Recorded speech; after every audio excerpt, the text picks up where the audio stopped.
kind of let my kids drive those questions, Sure. right? There will be a time where they ask me, probably like, which do I choose, Dad? Right. Okay, let's have that conversation. And it's Right. kind of like when the student is ready, the teacher will appear. I'm 100% confident. Wells will be smarter than me. No doubt about it. Like he already is. He's accomplishing things that I just didn't at that age. And so I'm looking around and going like, how am I going to handle this as an adult?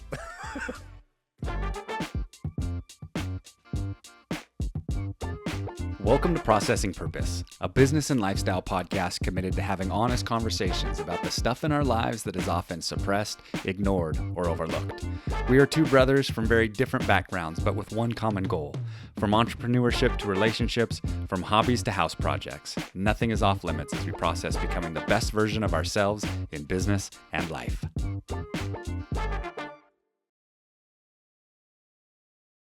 And we're back. Actually. Oh, man. It is good to be back with you. I always enjoy having a good conversation with you. And I'm really excited about today's topic. I think it's as relevant as it can be to us, at least. Yeah, we're going to talk about producer dads, if we wanted to put a label on it, right? Yep. Dads who are trying to be the best version of dad that they can and are in a productive role. They're climbing a corporate ladder, they're building a company, they're taking down something. And I would actually, I'm going to give all of you guys some credit here. I'd actually call them super dads. And here's why. Are you giving them credit or you? And I'm giving us all credit. And the reason is I really think we are. I think we're great dads, and not just in terms of maintaining the family, the core family unit, but also modeling for our family what it looks like to grow, to progress, to even pivot and shift in some ways, right? And show them what it looks like in motion rather than just talk about it or wish this, wish that. Like, we're doing it. Yeah. We're doing it. Win, lose, or draw, we're doing it. And I remember in the baseline for this conversation, for me anyways, was something that Luke shared with me a while ago, at least responded to me. I had asked the question, I'm like, running a business, getting a job, I mean, what does it matter? Who cares? Like, what difference does it make to our kids? They just need to see us working hard. And you looked at me with such serious eyes. You kind of threw some daggers at me too, but you looked at me and you're like, it makes all the difference. And it sank in, and it really. Why do you think I said that? Because I don't remember the conversation, to be honest. Yeah, I think it had everything to do with modeling. Okay. In my opinion, if I remember the context of the conversation, it was all about us showing them how to build a lifestyle worth living, not just allowing somebody else to dictate what your lifestyle is or how much your time is worth, but you being the dictator of that. And I think you're right. In fact, when you said it, it just solidified any doubt I ever had that, like, no matter how hard this gets, like, I'm showing my kids, like Itzler said, right? They have to see us struggle. Yeah. They have to see us go through that and what it looks like to problem solve and get down on yourself, but be able to pick yourself back up and to see you triumph through your adversity, I think makes all the difference. I think you were right on. I think that there's a couple of lenses from a profession standpoint that people can take, right? There's the prevailing wisdom, we'll call it that. And that is find something that you love and you'll never work a day in your life. Okay? That's kind of the prevailing wisdom. And you can articulate that. You can contextualize that however you want. Maybe that is a job, right? Maybe that is, working for somebody else's dream. Maybe that's chasing your own dream. The way I've approached life and the way when I get asked, whether that's by my kids or we have nephews right now that are coming into young adulthood. And Holly had an opportunity to talk to Miles of like, how do you choose what it is that you're wanting to pursue in life? Right. And they're kind of, he turns 15, 16 this year, and you're starting to start processing some of those things. And the way I have approached it is not from a standpoint, and I don't know if this is right or wrong, to be fair, but not from a standpoint of like, do what you love and you'll never work a day in your life, but how do you want to live? that's your default filter is like, okay, let's back out and go, what do you want your day-to-day to look like? What do you want your month and your year to look like? How do you want to live this life? Now, what type of paths allow you to live that life? Now, is that a recipe for loving every minute of work? No. Right. So, is there one that's right or wrong? I don't know. But my lens has always been, how do you want to live first? Not even so much as trust the process as much as embrace it and try to learn how to enjoy it. You know, I can't remember who said it, but along the lines of don't look for what you love to do, learn to love what you do already. Right? Like if you can train yourself to really enjoy the process, enjoy the journey, that I think that's the harder part. I think that's what I want to model for my kids more than anything else is not how do you get through hard stuff? It's like, yeah, okay, it's life and we have to sometimes. And yeah, sometimes it's not fun and you have to grumble through it. But how can you show them how to do it with like passion and compassion and excitement and like when really crappy things happen, like show them you can laugh it off and laugh in the face of crappy crap. You know, Yeah. I almost said crappy crap. Crappy crap. But it is what it is. Yeah. But again, back to modeling, I think it's everything. Yeah. You know, you could take any profession and maybe any professional in that, you know, whether it's an NBA basketball player, F1 driver, doesn't matter. And, you know, do you think an NBA player loves every minute of their work? No. Do they love the game? Yes. Yes. But the work that has to be done to play at the level that they want to play, they're not going to love it. They're not going to love it all the time. And so I think that's why I default to how do you want to live more so than choose something that you love and you'll never work a day in your life, because I don't know how true that actually is. And that's really important as dads, as parents, to give our kids a realistic point of view, right? And not to squash their dreams, right? You don't want to be that big of a realist, but yeah, give them a framework that says, this is what actual life looks like, right? The pie in the sky stuff, it's all whimsical and great, but you know, they're all dreams until you actually do something about it. There's the real and there's the ideal. Yeah. Yeah, I heard you say that before. I really like that. And they're not in alignment. Right. They're just not. And life doesn't go the way you think it's going to. And the larger that gap is, two things are happening. Either you're creating expectations in your mind that are way, way out there. And I would argue, I think there's nothing wrong with that, actually. I think the bigger your dreams are, I've heard if you share your dreams with people, they don't laugh at you, they're not big enough. Right. I kind of agree with that.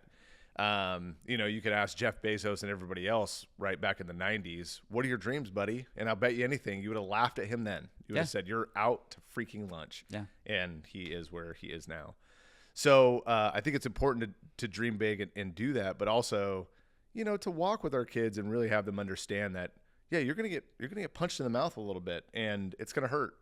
And back to that conversation we had before we recorded is doing whatever we can. You had mentioned with our brother-in-laws helping our kids find their superpower.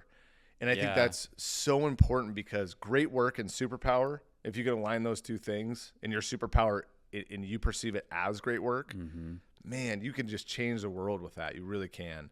And so my hope is that we can help guide our kids and help them find their superpower and then help them use their agency to employ it in really helpful ways that helps society. Because if it actually does, and the feedback loop they're getting is, this is helping me, this is good for us, this is good for our community, they're going to want to keep doing it. And I want them to.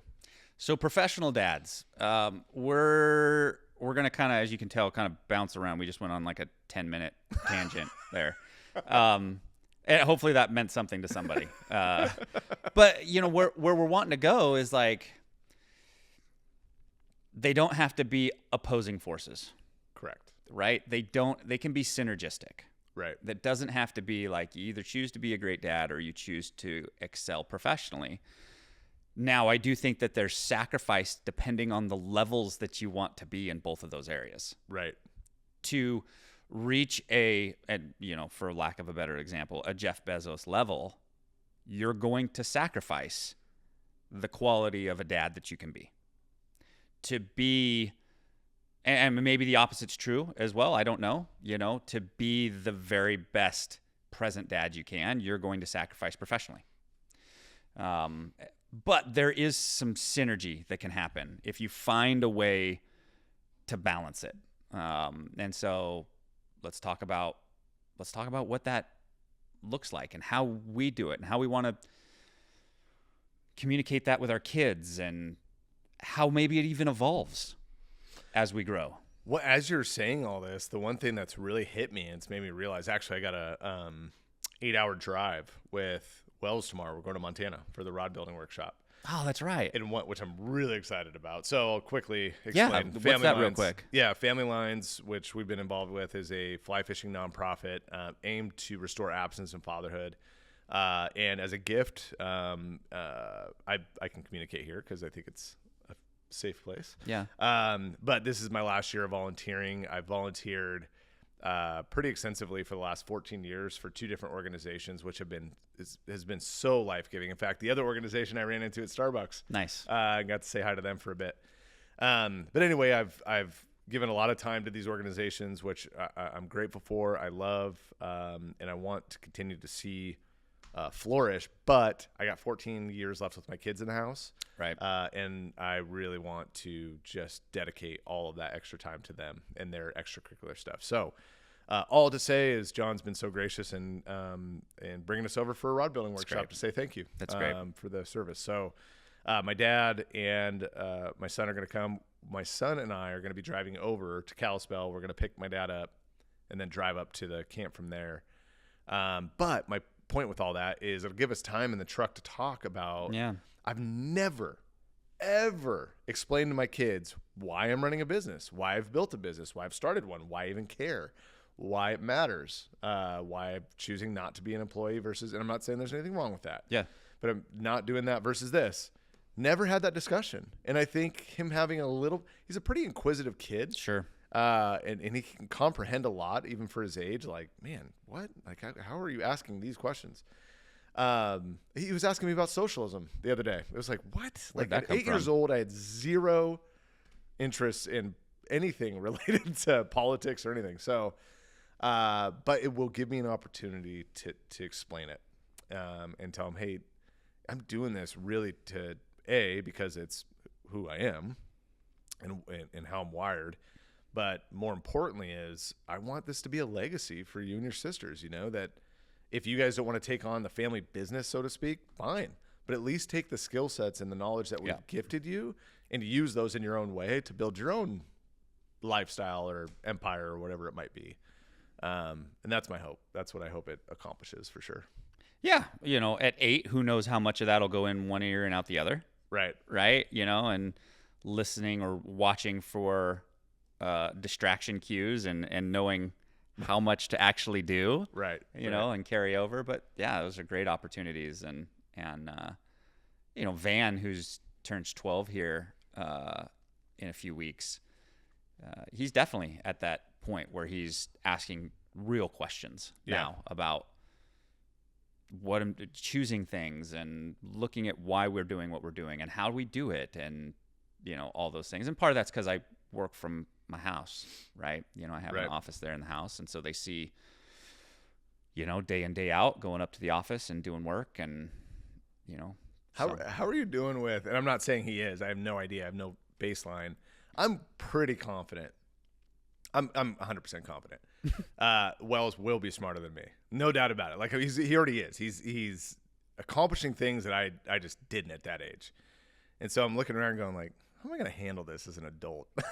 Like he's going to outsmart me in a lot of stuff here. And this is, I got to check my pride a little bit, make sure that I'm, helping him and guiding him in the right ways. It's not getting it in his way.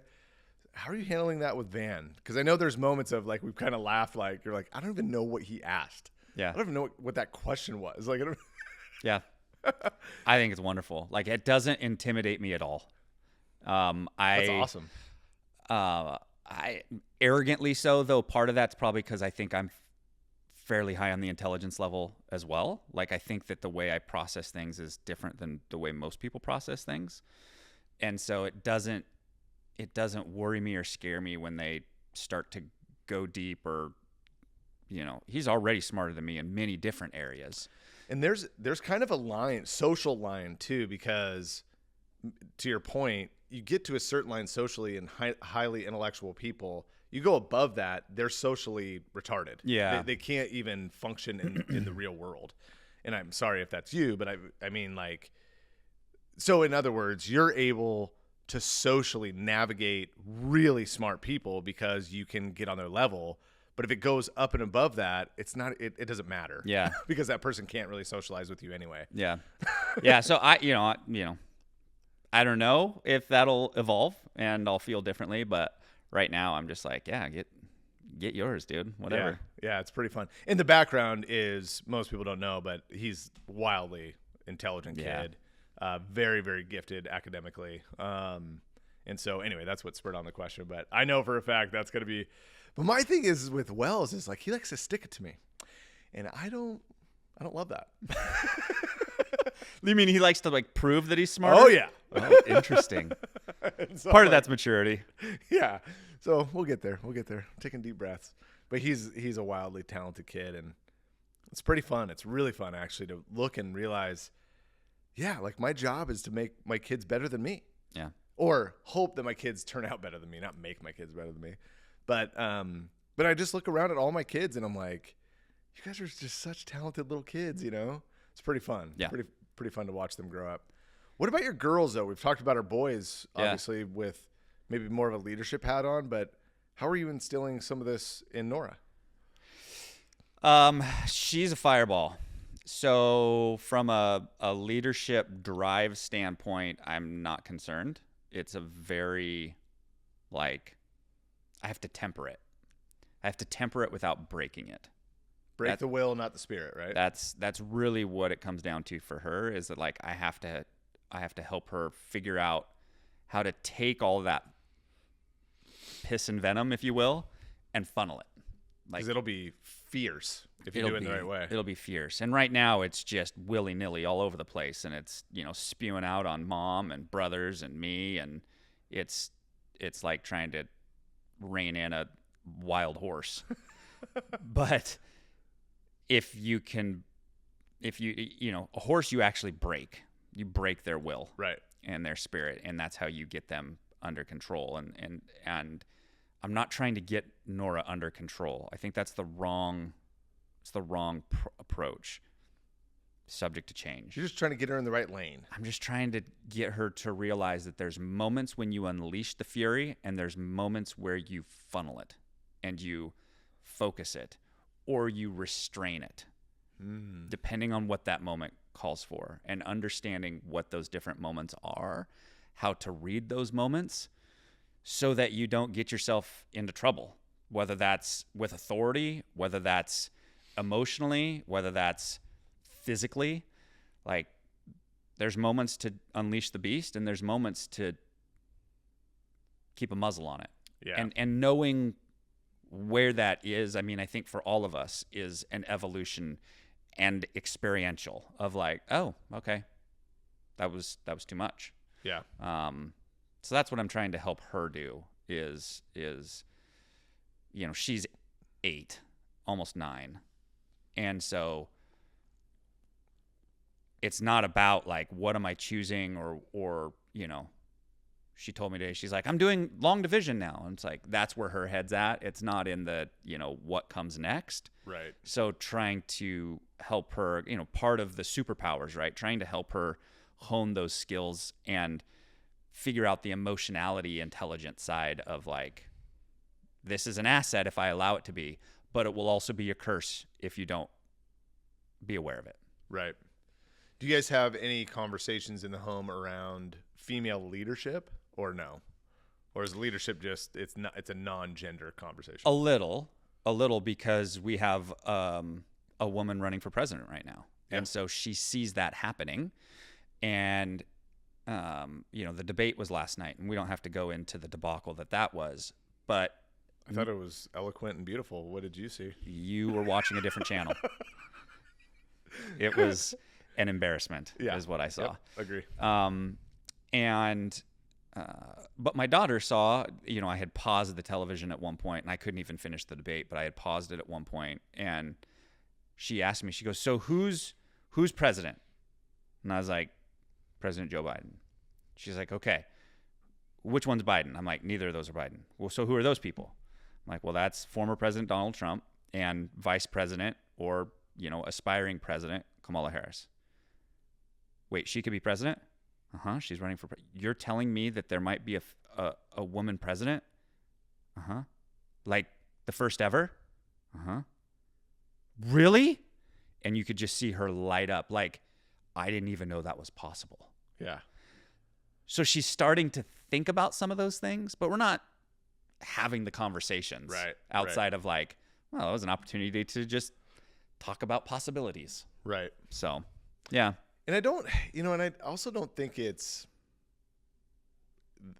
don't know if healthy is the word, but I don't know if it's necessarily prudent to assume that all of our kids should be leaders too, Like maybe they should have leadership qualities, but there are, and in certain lanes they can lead or should lead. But I'm wondering if forcing someone to be a leader that isn't naturally a leader or someone that's wired that way. And I know leaders are made, not born, but there's a wiring. I'd say there's a element to the character. But anyway, point is I think it's okay to let our kids know that if you don't want to lead, you're not failing. It comes down to effort and attitude for me. Like, I don't care. I was going to say, I don't care what they choose. And even as I say that, there's an element of like, and maybe it's just ego that might push back against that. Like, I think my heart truly is like, I don't care what they choose to pursue in life, professionally. You want to be a garbage truck driver? Great. But you're going to be the very best garbage truck driver that you can be. Like, I'm more after the excellence, the effort, the attitude than I am about the specific pursuit. Like, you want to be a bank manager? Awesome. Be the best bank manager in the entire company, in the entire whatever. Right. Like, whatever it is that you choose to do, we do it well. Just be the best you can be at it. And that's part of what I am trying to reinforce with my kids is who Stokeses are. That's what I'm trying to reinforce with them. Right. We are this and that, right? We help our neighbors. We're kind. We solve problems, right? This is what we do. Yep. And so creating more of like a DNA is more what I'm after. Trusting that the DNA pieces that I hope to put in place with them will guide them to find that path that fulfills them. Yeah. I just read a quote by Maya Angelou. She said, do your best until you know better. And once you know better, do better. And that really, I think, is the antithesis of what I want to be as a dad and what I want to instill in my kids, right? That don't beat yourself up for making the decisions you did. Write the new chapters and let's go. Now you know better. Let's do better. Let's just keep. I often say to our real estate group that perfection is silly, but better is always possible. Right? We can always be better, and that's just an attitude more than anything. So instilling really helpful attitudes in our children as they start to take on some of this adversity. But as a dad, for you, what does your rhythm look like? Like, how do you maintain both? Right? Because you said it's totally possible to have both, to be a productive dad in the professional world and also be a present dad in your personal world.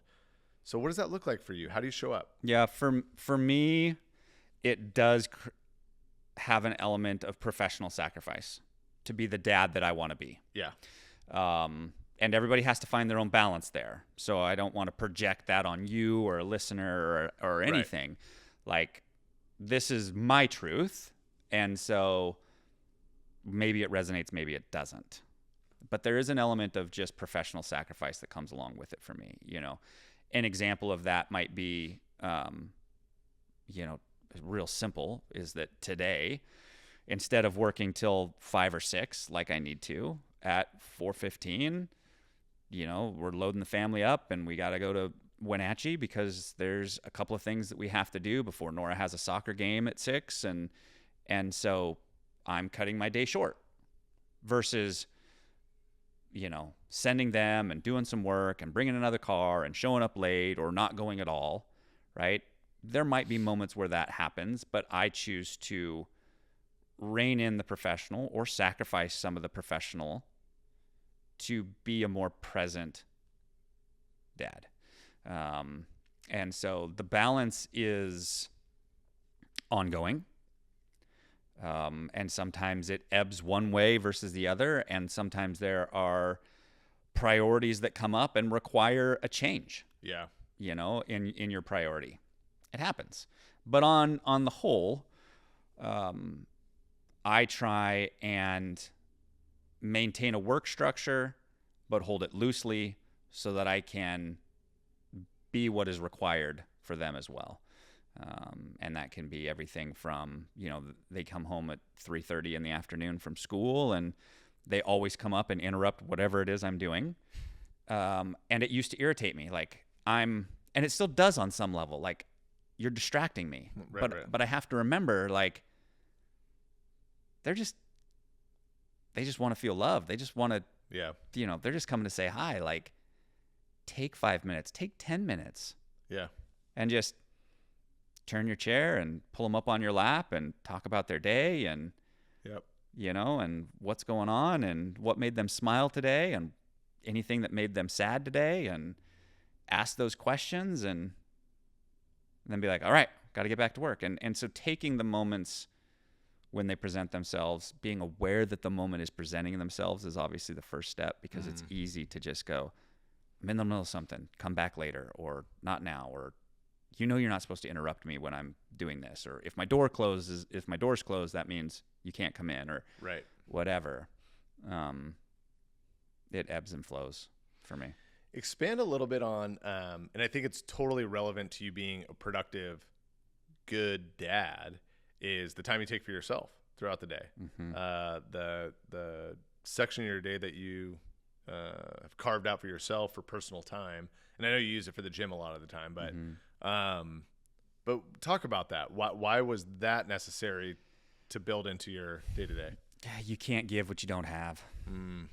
And there's a couple of pieces to that. For one, there's just I want to be healthy and strong and capable of keeping up with my kids as I age and as they get bigger and stronger and faster. Right. Okay. And so that's baked into it. A big portion of it, if I'm being honest, is trying to keep myself looking good for my wife. It's a significant portion of it. And I appreciate that, and I appreciate the way you said it. Most people would be like, oh, I'd come up with any other reason, but no, I'm literally doing this just to keep my wife interested. That's what a gift. What a gift to your spouse, to just show that I'm taking care of me so that I can take care of you.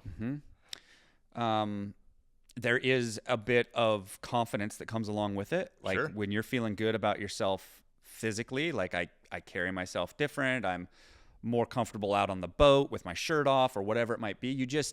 For me, I feel better. We're doing an odd amount of hip thrusting at Priest Lake, but anyway. Yes. No, but I will say, as your brother-in-law, I'm not. Dude, you're trimmed up, dude. You're looking good. Oh, thanks. You're looking really good. That. Yeah, I do.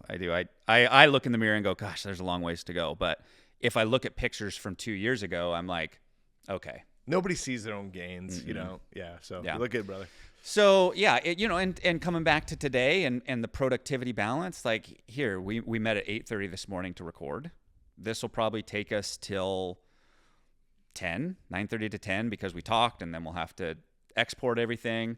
Then we're going to take a bit of time and we're going to talk about what are we actually doing with this podcast. And we hope to share that with you guys in the episodes ahead.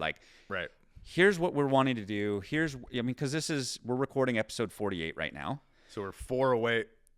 Am I right on that? No, 4 away, right? From 2 full years? Yeah, 52. Wow. 52 will be That's amazing. 2 full years, which is amazing. But I also feel, and I don't know that you're necessarily, but I'm feeling a bit of stall. Like I just feel maybe a little lack of motivation. It's kind of teetering on there. And we had committed to doing 100 episodes. Right? Well, the original reason we set out to do this was posterity. For the most part, was hey, if we can help a few people along the way, record some stuff for maybe our grandkids and their grandkids to hear us talk about our lives and our kids and our businesses, that could be really cool and really life-giving to our family line. But now we've gotten to this point and we've realized we really enjoy this. We really like it.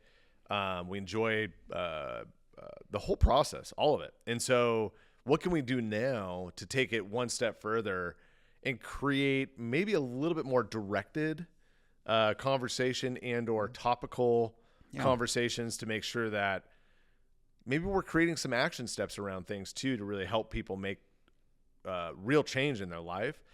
I don't know. I guess we're also looking for a little feedback too. What would be helpful? What could be a game-changing model, so to speak, that we can give back to our community? We don't know who's listening, but and the spotlight goes both directions. What are we wanting to create? And conversely, we're giving time and energy to this. What are we wanting this to do for us? Right. And so there's an element too of like, okay, we can probably be more strategic about what we do here, other than sitting down 10 minutes before we record and going, what do you want to talk about? Like, and it's all been good for the right reasons. Sometimes that works, and sometimes it feels forced. Yeah. Sometimes we're just like, well, let's talk about this. And it's like, okay, like, sure.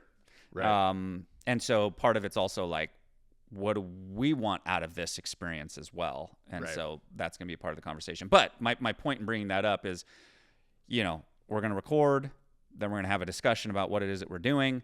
And then I go right into my midday block of workout where I'm going on a bike ride this afternoon with a couple of our buddies, and I go mountain bike riding, and then I'll come back and I'll literally probably have 2 hours of work today in the office.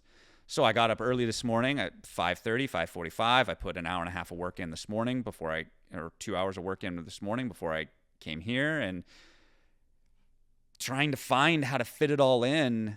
My midday, even in a morning that's full, my midday, I value it. And so it's got to be, coming back to, you don't have, you can't give what you don't have, but it's an important factor. And it's an important factor, I think, maybe the long tail of it for my kids, because I'm creating the pattern of, again, coming back to modeling, of taking care of your body.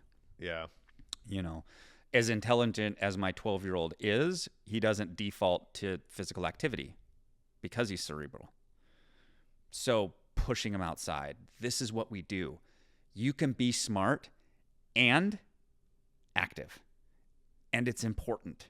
It's important for your heart. It's important for your relatability with others. It's important for the skill building and the social building of being in those environments and with those kids and doing those things. Like, there's an element of, you can't just read books all the time.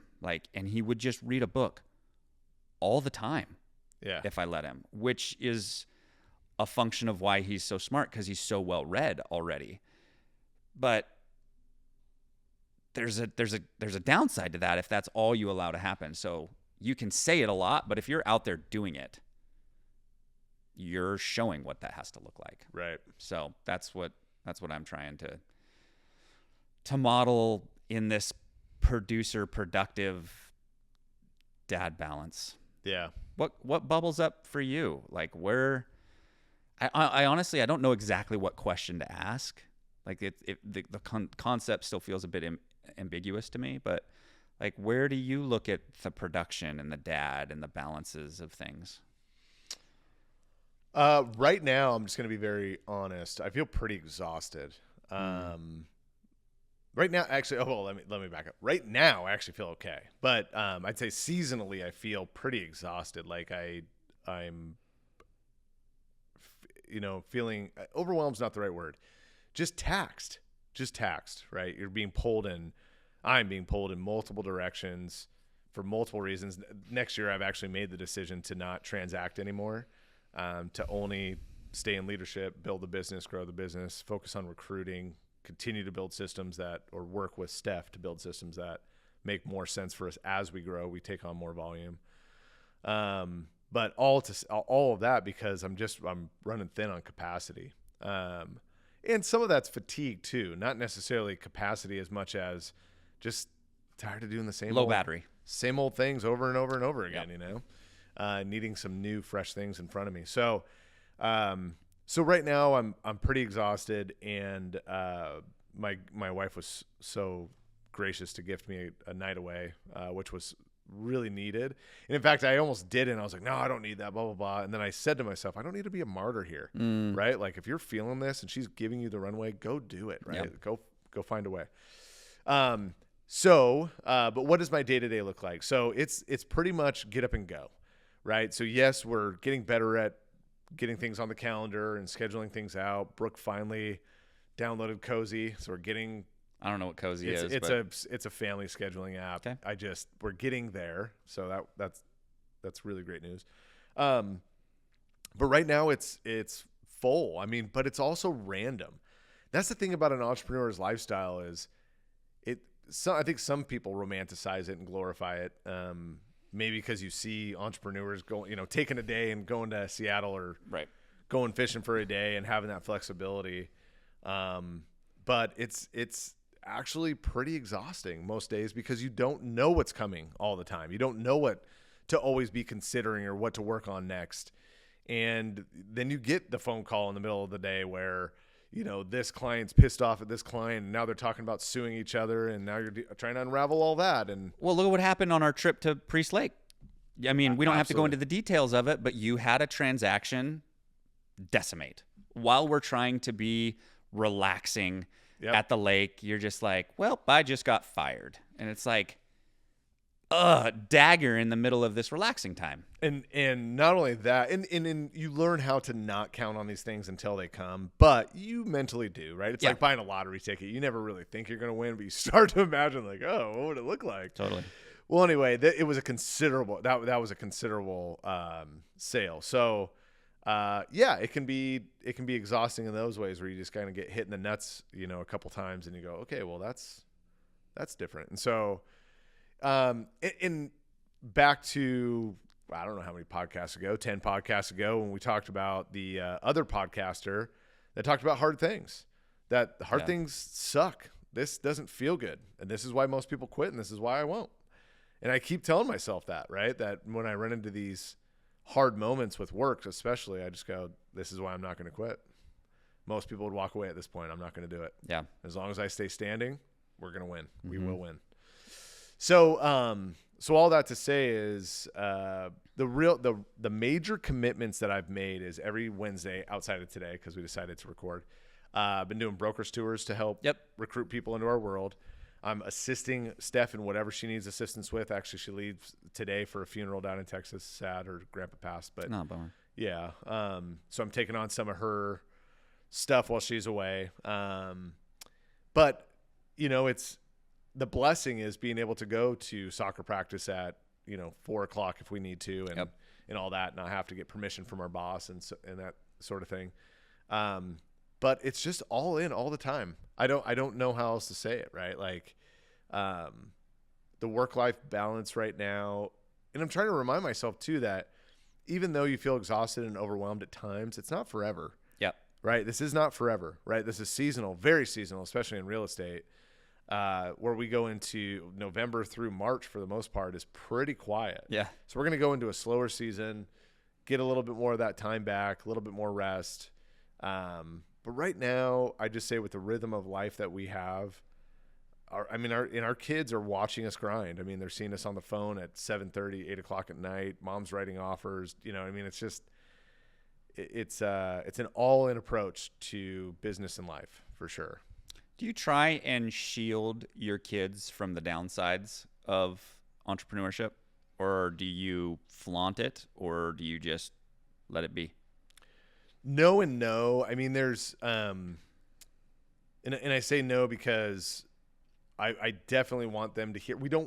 I hope we don't whine about the hardships that come from real estate or the downsides to it, but we talk about it We're not shy about it. We're not shy about some of the relational things that can happen as well. And not to gossip about people or anything behind their back, but just to talk about, yeah, these things happen and people can do these things to each other. You got to be careful. You got to watch yourself, right? Trust but verify kind of a thing. And then in terms of flaunting it, oh man, my wife's pretty fancy. She's pretty bougie. I don't know. Like, obviously we got a new boat. Like, there's certain things I'm being careful about what I say, or 'cause I'm like, this could be thrown right back in my face. Oh, really, bud? But I'm trying to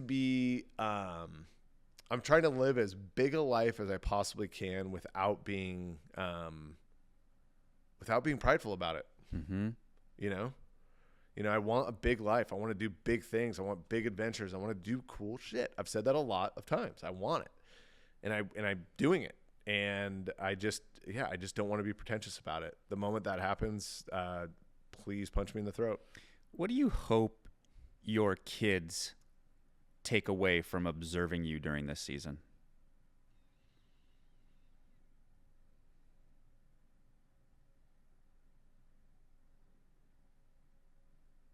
He's thinking, by the way, all this silence. You didn't lose us. Yeah, we're good. I'm quiet because it's a good question. And when a good question is asked, it causes people to think. You can't just give a quick answer. I think my hope is that they would look back on Dad and say, man, Dad got shit done and really loved us well. Yeah. And I know that's a really vague, ambiguous answer, but really at the end of the day, I think that's all that matters, right? Like, I think I shared with you that, I know I have a few times that someone commented that you're a successful family. And I think that at the end of the day, that's what we all want. Yeah. We all want our kids. We want our friends to look inward and go, what a success. What a success. Both of us have attained a certain level of financial success that obviously affects our kids on some level. My kids, I don't know about you, but my kids ask me, hey, Dad, are we rich? Oh, they ask me how much money we make. Yeah, and I don't go there. What do you do? Do you shelter them from that, or do you talk about it? Yeah, so what do we hope our kids take away from this season that we find ourselves in, where more than our needs are met? We have abundance. We may have different visions of what we do with that abundance, but they're watching us, right? And my youngest, for some reason, is obsessed with money. I don't know exactly where that comes from, if that's in him, but he talks about money a lot, about being rich. He's 6. About being rich, about how many dollars do I have, about what I'm going to do, what I'm going to buy. It's interesting to observe, actually, like 10x more than my next 2. Obviously you guys are living a great lifestyle. Is there somebody that he's looking in at going, that's what I want to become? Or I don't know where it's coming from yet. And I haven't had the contextual moment to be able to observe it, where it's coming from. But I'm just noticing it right now. No, what I try and help my kids think about when we talk about money is that money doesn't make you happy, but it's a tool to find happiness. Right? In other words, the beautiful house in and of itself won't make you happy, but what you can do with that house might. Right? It's big enough to entertain and hold parties, and that makes you happy, or to have all the kids that you want to have, or to, right? So it's not the money, but it is what the money can do. Right. And so thinking of that in terms of how we spend our money, what we do with it, how we think about it, how we invest it, what we invest it in, how we donate it, what we donate it to, how we think about those things, how we split it up, is I'm trying to do that with model, like with Van. I have Van, and I'm just starting with Nora because for whatever reason there must be some sort of banking regulation where they have to be at least 8 before you can open up different types of accounts. But with Van, I have him all of his money's in the bank instead of in a piggy bank. Every time he makes money, he takes 10%. We put it into a Roth IRA. We spread it out over 4 or 5 different index funds. We talk about why those different index funds are being used. And we're not talking about big numbers, right? I mean, he makes $20 or $30 doing this job or that task. And we take $3 and we go, all right, we're splitting this $3 across these 4 index funds. And here's how these index funds are tracked. And here's why we're doing this.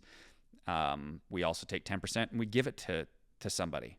And that can be an organization, that can be a person, but it's not for you to use. It's for you to bless somebody else in some capacity. Right. It's a donation. And the rest you can do whatever the heck you want with. But as you think about what you do with that extra 80%, make sure that it's something that you're excited about. That's something that's going to bring you joy.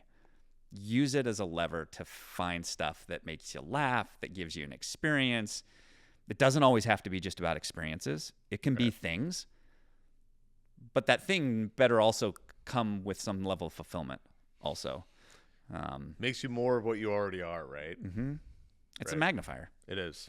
It's a magnifier. So it's almost like character development might be more important than some of the other factors of being a dad, I mean, and it makes me wonder, are we often use the statement, easy lives create weak men.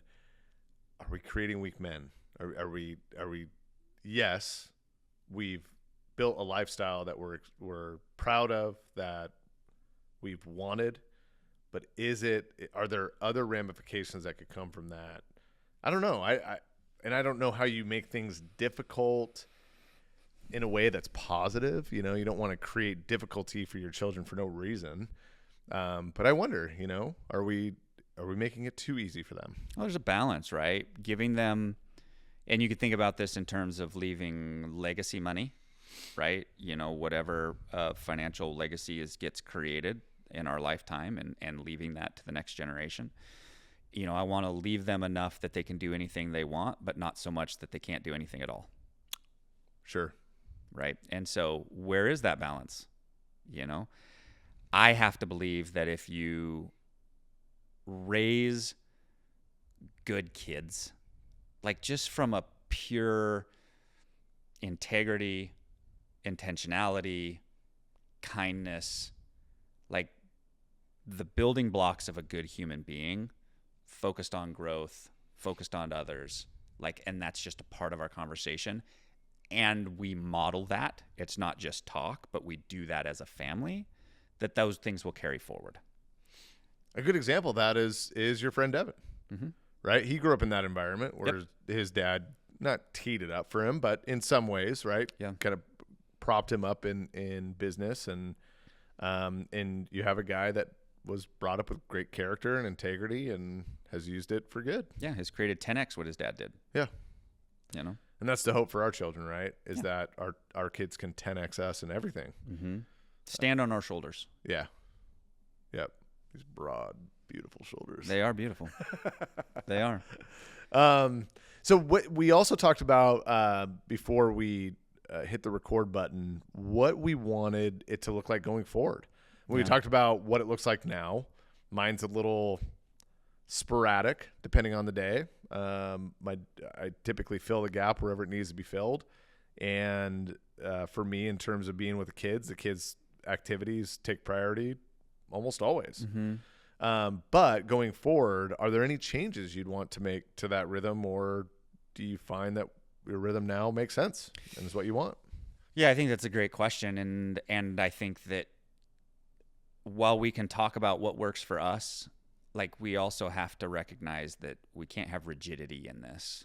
There's an element of just fluidity that comes with learnings in life. Yeah. Recognizing, that didn't work like I had hoped it would. I need to make a change and do this a little bit differently, or that had a negative outcome. Okay. Noted. Right. Right. So how do I want to do things differently? You know, I want to continue to effort to find good work for me that is fulfilling and inspiring. You know, that I'm excited to get out of bed and do. Have you talked to your kids about this process at all? Just the finding of the thing? Not yet. Yeah. Not yet. They're not. I kind of let my kids drive those questions, Sure. right? There will be a time where they ask me, probably like, which do I choose, Dad? Right. Okay, let's have that conversation. And it's Right. kind of like when the student is ready, the teacher will appear type of thing. Like you can get Right. ahead of themselves. And I've done that with Van and tried to. Example of this was, you know, I told him even at an early age, I'm like, I want you, before I allow you to do whatever you want to do with the money that you're given with your birthdays and Christmases and, you know, a few $100s, right, that they have saved up. Before I just let you go buy that $250 Lego set and blow it all, I want you to understand money. And that was the language. But until I actually had him put it in a bank account and we went through the process of donating and investing, and it had to be modeled. It had to be done, right? So you can talk about these things, but until they're actually ready to put it into practice, talking can be kind of missed. Well, and oftentimes talking about it is overwhelming conceptually, and then you do it, and like a lot of things, like making the pork sausage with you guys, oh, this is pretty simple. This is not that big of a deal. Yeah, and then I'm sure, like he's asked before, then he's probably going, why don't more people do this? Mm-hmm. Good question, buddy. Don't know. Yeah. But this is as simple as it looks. It really is. Yeah. And, you know, they ask, as I'm having, you know, I started having these conversations with Nora now. Like, we're going to invest some. What does invest mean, Dad? It's like, oh, yeah, that probably would be a precursor to we're going to invest this. Let's talk about what investing is. Right. And do you do this, Dad? Absolutely. What do you do? Okay, let's talk about that. Yep. I'm putting it here, and I'm putting, you know, I've got 5 or 6 things that I'm diversified into. Here's why I've chosen those things. I've got a few things that I have a reasonable confidence that it's going to be successful and it has lower risk. And I have a couple of speculatory things that I think could go wildly crazy. And if they hit, it's going to be worth a lot. And if not, it's gone. How is investing in business not like the lottery? It's very similar. Like, we call it investing, but I'm like, this is gambling. It's gambling. I mean, unless you're Buffett and spread over, or pour over spreadsheets, I should say, for hours on end, you probably, yeah. Anyway. But even, I mean, the tangent, even with Buffett, like, he had opportunities that we don't have. Right. I mean, you can look back at where the wealth was created early on, and he had windows that don't necessarily exist. Right. So you have to look at the behaviors more so than like the actual things. What's repeatable and what isn't repeatable. Right. The behavior is repeatable. The mentality is repeatable. The actual execution isn't necessarily repeatable because there's different windows in time. I mean, look at if you'd have invested in real estate in 2010, 11, 12, your values now are 3x. Right? You can't now say, though, well, the key is to invest in real estate right now, because you look at the values now and you can't say that they're going to be 2-3x in the next decade. The books that were written a decade ago about real estate investing are erroneous at this point. Like because that was a window. Right. So you have to look at what's repeatable, and that wasn't repeatable. Right. So you have to look at the behaviors more so than, I don't know how I got off on this tangent. But well, he clearly stated that omission is his deepest regret, right? So regardless of his achievements, positioning, timing, like, at the end of the day, he is where he is because he made decisions, and he didn't take too much time to make them. He looked at the obvious on paper facts and made a decision. And you know, back to your point from before, wide funnel, right? What did he say? Wide filter, wide funnel, narrow filter. Narrow filter, same idea. But the filter is created probably from years of knowledge and experience. Yep. You just know you develop instincts too. Yep. That you just can't have otherwise. We talk about creating your own luck. I think you create your own luck because you developed instincts, and you know what makes sense and what doesn't immediately. Where other people are going, "What does this mean?" and you're already going, "I already know what it means." Yeah. Yeah. What's the quote? And I won't do it justice because I'm not the quote master like you, but it's something like, good decisions come from experience and experience comes from bad decisions or something like that. That right? sounds like a John Maxwell quote. Right. It's one of those things. It's like, yeah, I mean, you blow it. And that's how you figure out how to not blow it next time. Yep. And you just got to remember too, your audience is not always the same.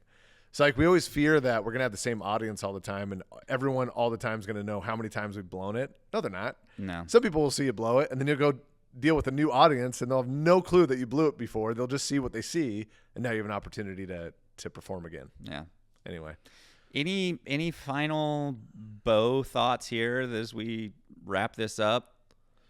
Yeah, I'd say I don't want to start this way because I think it's kind of negative, but to be a productive, producing dad, and a dad that really truly wants to be a great dad, that doesn't want to just be a seagull dad, meaning fly over and fly away and drop in when you want to.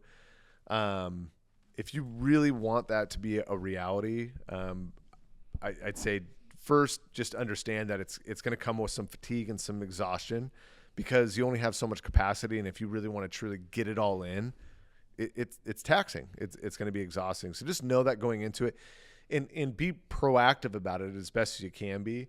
And I'm speaking of myself here, and that's getting back to physical exercise, giving yourself a chance to build capacity in ways that maybe you haven't had. So just expect that going into it, that, man, this is going to take a lot of my time and energy, but if you take care of yourself in the right way, I think it can be enjoyable no matter what. But I'd say the last part of that, the positive piece of that is it's just such a gift. It's such a gift to be in the position at 39 years old. I don't want to get emotional saying it, but man, I remember someone said at 40 years old, you really take stock of where you're at in life, right? Are you where you want to be? Did you accomplish the things you wanted to accomplish? Are you going where you want to go? And I get to say yes to all those things. Wow. And I feel really good about that. And we can have these conversations in our mind like, oh, if I would have done this, I could have been here. Okay, whatever. But am I living a lifestyle I'm proud of? Absolutely, I am. I'm really grateful for everything. And so I'd say regardless of the exhaustion and fatigue that can come from it, wouldn't trade it for the world. That's great. Just show up, stay steadfast in your journey. Be willing to play the fool. Be willing to fail if you want to define it as that. But the outcome is far greater than any of the cost. Yeah, for sure. I think the only thing that I would add to that, and I'm in complete agreement, is that the balance that I see between being productive professional and a dad is allowing your kids to see the whole. That is such great advice. The good and the bad. Don't shelter them from the bad. The energy and the negativity. Mm-hmm. The positive moments and the I'm not feeling it moments. You are showing them what the human existence looks like. So they're going to experience all these things. Right. Show them how you deal with it when it's bad. Right. Show them how you deal with it when you win, because there is such a thing as a good, gracious winner. Right. Right? And there's a gracious loser. And you're not going to win all the time. You're going to lose. And also be sure to explain and communicate to your kids when you're frustrated with something else externally in your life, because they're going to assume it's them. Yeah. Right? So it's really smart and healthy to have those conversations when you can. Yep. Yeah. It's a privilege to be able to create something and have my kids watch me create. Totally. And maintain it. And not. Yeah. Right? And to see things go sideways and go backwards and to change vectors. And, that would be the other thought I have here is like, it's seasonal. Right? I mean, sometimes you're going to crush it and sometimes you aren't. And that's normal. And having them observe and watch not only how you handle it emotionally and with intention, but the steps you take, the practicality of it. Like, Right. okay, that didn't go the way I wanted it to go. Is that on me? Was I not prepared? Or was that the environment? Was it just the wrong timing? And didn't matter how well I was prepared. It was just, I missed it. Yeah. I launched this Yeah. the day before the stock market crashed, and there was no way for me to project that. Yep. And so there's moments where some of it's in your control and some of it's out of your control, and modeling being reflective and taking stock of what is and what you can control and moving forward and having them watch you move forward. And we talked a lot about modeling in our last episode on the the Fatherhood Roundtable that we did back in July, and this is an extension of that. It's maybe bringing in more of the balance and the professionalism of what we do with that, but being the best version of yourself isn't meaning you're doing your best all the time. It just means that you're doing the best with what you've got today. And sometimes it's positive and sometimes it's negative, and all of it's okay. Yeah, and I think if you attach the best version of yourself to self-awareness, I think that's kind of a healthier perspective, The best version of you is the most self-aware version of you, right? And that means knowing when you're dog-tired and need a break, and knowing when you need to step up and maybe even do a better job as a dad or a husband, and just having the awareness. Yeah. And admitting those moments. Yes. Right? It's like, I got on my daughter's, I was spent, I was out of capacity, and I got on Nora's case, coming back to the conversation about, her, trying to hone that, spit and venom. She just poked every button that I had. I had no more buttons left. And I came unglued. Yep. I did. And I was impatient and put her to bed, impatient and anger. And the next morning she woke up and the first thing out of her mouth was, "I'm sorry, Dad." And I immediately sat down and said, "I'm sorry." Like, yeah, that was me. Like, yes, you could have done better too, but so could Daddy. That's not how I want to behave. That wasn't fair. The frivolous consequences I gave you because you weren't doing what I was asking you to do weren't fair. But that right there, in my opinion, that's how you help her manage her spit and venom. Yeah. Right? Her watching her dad blow up and come back and go, "That wasn't it. That wasn't it." That's modeling. Yeah. That's showing her that you can go there and not go there. Right. Yeah. And I think for her to see her dad do it, I think was everything. Yeah. Yeah. So good job, Dad. Yeah. I had a moment. After a moment. Yeah, after a not so glamorous moment. We've all been there, man. No one's free of it. And the parenting thing is the hardest job you ever love. It really is. Be gracious with yourself. Yeah, for sure. Show yourself grace. I think I've said it before. We're doing this for the first time. Yeah. Yep. And I'm grateful that we both have great sets of parents that can guide us in ways and help answer those questions that we have too. And multi-generational wisdom is such a gift. Yep. It really is. Yeah. Thanks for the conversation. Likewise. Love you, dude. See ya.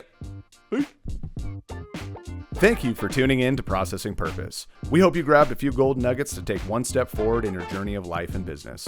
Please remember to like and subscribe our channel if you'd like to get more content to help you build and grow everything around you. Make today your best day. Today is day one.